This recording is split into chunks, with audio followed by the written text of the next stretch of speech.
রোজার দিনে ইফতারি নষ্ট করার কারণে পাতিনেতাকে আটক করলো বাজারের সাধারণ মানুষ। বিস্তারিত তাদের কাছ থেকে জানার চেষ্টা করব এবং কি কারণে এই ইফতারগুলো নষ্ট করছে সেটাও জানার চেষ্টা করব। আচ্ছা ভাই, আপনি মনে হচ্ছে দোকানদার, তাই তো? হ্যাঁ ভাই। আচ্ছা, এই যে এলাকার যে পাতিনেতা বা বড় ভাই বলেন, কেন আপনার সাথে এই বিহেভটা করার কারণ? ভাই হয়েছে নাকি ধরেন হের বাসায় আমি প্রতিদিনই ইফতারি দেই। আচ্ছা আচ্ছা। আজকে আবার একটু দেরি হয়েছে কারণ কাস্টমার বাড়ছে, এই জন্য মনে করেন যাওয়াটা দেরি হয়েছে। আর এসে আমার দোকানপাট মনে করেন যে ভাঙিয়ে দিবে যাচ্ছে, লোকজন পাঠাইছে আমাকে ধরে মারছে, সে মারা মারছে। এটা না রোজার মাঝে টানা জিনিস ফেলা দিছে ভাই। তার মানে আপনি বলতে চাইতেছেন যে উনার বাসায় ইফতারি মানে দেরি করে পাঠানোর কারণে। আচ্ছা, এটার জন্য উনি এই কাজটা করছে। দেন ভাই, আমি গরিব মানুষ ভাই, আমার দুটি বিয়ে ভাই, বিয়ের উপযুক্ত এই গর্ব করে আমি আমার পরিবার চালাই ভাই। আমার মতো গরিব মানুষ ভাই এরকম ভাবে সাথী মানে। আচ্ছা যাই হোক ভাই, আসলে আপনার দুঃখটা বুঝতে পারছি। আমরা একটু আপনি একটু এদিকে আসেন, আমরা একটু সেই পাতিনেতা অর্থাৎ বড় ভাইয়ের সাথে একটু কথা বলার চেষ্টা করব। আচ্ছা ভাই, উনি আপনার বাসায় ইফতারি মানে দেরি করে পাঠানোর কারণে আপনি যে এই কাজটা করছেন, এটা কতটুকু মানে কি করছেন আপনি, মানে ঠিক করছেন কাজটা? ভাই উনারে বলা আছে যে প্রতিদিন সময় মতো যেন আমার বাসায় ইফতারি পাঠায়, ঠিক আছে? আমার বাসায় আজকে কিছু মেহমান আছে, দাওয়াত করছি ইফতারের। আমার বাসায় সে আজকে ইফতারি দিতে দেরি করছে, এই কারণে আমার মেহমানগুলোর কাছে আমি ছোট হয়েছি। আমি রাগ সামলাইতে পারি না, এসে তার দোকান টোকান আমি এখন আমার জন্য রাগ হচ্ছে ভাই। উনি কি রোবট? উনি কি রোবট? মানুষের একটু দেরি হতে পারে। এখনো ইফতারির প্রায় অনেক সময় আছে, তো আপনি আইসা এই কাজটা না করে আপনি ইফতারিটা নিজেও নিয়ে যাইতে পারতেন। কিন্তু ভাই আমি রাগের মাথায় করে ফেলছি ভাই। এখন রাগ উঠা, এখন উঠার কোন বাপ আছে নিয়ে? আচ্ছা আচ্ছা আচ্ছা ভাই, আচ্ছা ভাই, এই যে এখন যে এই যে বড় ভাইরে আপনারা আটক করছেন, এখন আপনারা মানে কি করতে চাচ্ছেন বিষয়টা? ওর একটা জন্মের মতো শিক্ষা দেওয়া দরকার, যাতে গরিব মানুষের এরকম আচরণ না করে। করছে মানে কেউ মানে এখন থেকে সরি বলতে হবে। আচ্ছা আচ্ছা, এর কাছে মাপ চাইতে হইলো। মানে নাক চাচরা দিয়ে যাইবো, স্যাপ পালে স্যাপ ছাড়বো।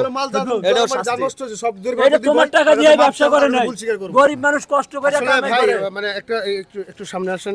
এখন তো বুঝতে পারছেন যে ভাই নেতাগিরি করার দিন শেষ, এখন আর মানুষ আগের মতো বোকা নাই। এখন সব মানুষ বুঝে গেছে যে পাতি নেতাদেরকে কিভাবে শাস্তি করতে হয়।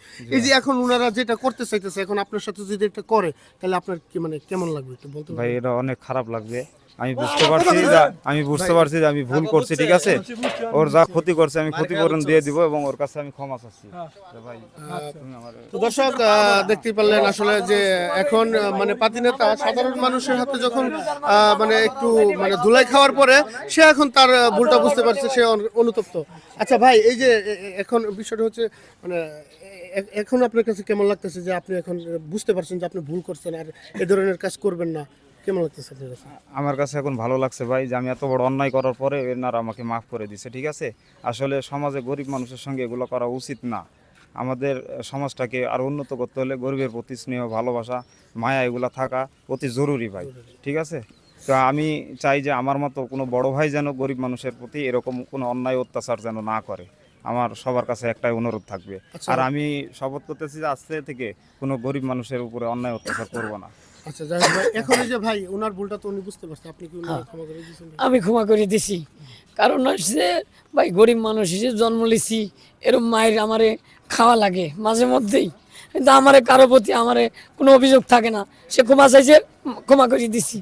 কিন্তু দুঃখ একটাই, এই রোজার মাসে এই দানা জিনিস ফেলানোটা ঠিক হয় না। আমাকে মারছে তাতে দুঃখ নাই, কিন্তু দানাগুলি তো কোনো অন্যায় করে না। আসলে আপনার কথা বুঝতে পারছি। আসলে মানুষ যদি বুঝতো যে যখন মানুষ ভুল করার সময় যদি বুঝতো যে আমি ভুল করতেছি, তাহলে মানুষ ভুল করতো না। যাই হোক, কথা আছে ঠেলার নাম বাবাজি। তো আসলে সাধারণ মানুষের হাতে আমাদের এই পাতি নেতা অর্থাৎ বড় ভাই ঠেলা খাওয়ার পরে ওনার ভুল উনি বুঝতে পারছে। তো সবার উদ্দেশ্যে একটা কথাই বলবো যে হচ্ছে এই ধরনের যারা বড় ভাই আছেন তারা আসলে বিশেষ করে এই ধরনের কাজ থেকে বিরত থাকবেন। তো সবার উদ্দেশ্যে আরেকটা কথা বলতে চাই, এই ভিডিওটি শুধুমাত্র বিনোদনের ক্ষেত্রে বানানো হয়েছে, ভিডিওটি কেউ সিরিয়াসলি নেবেন না। তো আমাদের এই ভিডিওটি যদি ভালো লেগে থাকে লাইক কমেন্ট শেয়ার করুন এবং আমাদের পাশে থাকবেন। তো পরবর্তী কোনো এক ভিডিও নিয়ে আবার দেখা হবে। ততক্ষণ ভালো থাকবেন, সুস্থ থাকবেন। আল্লাহ হাফেজ।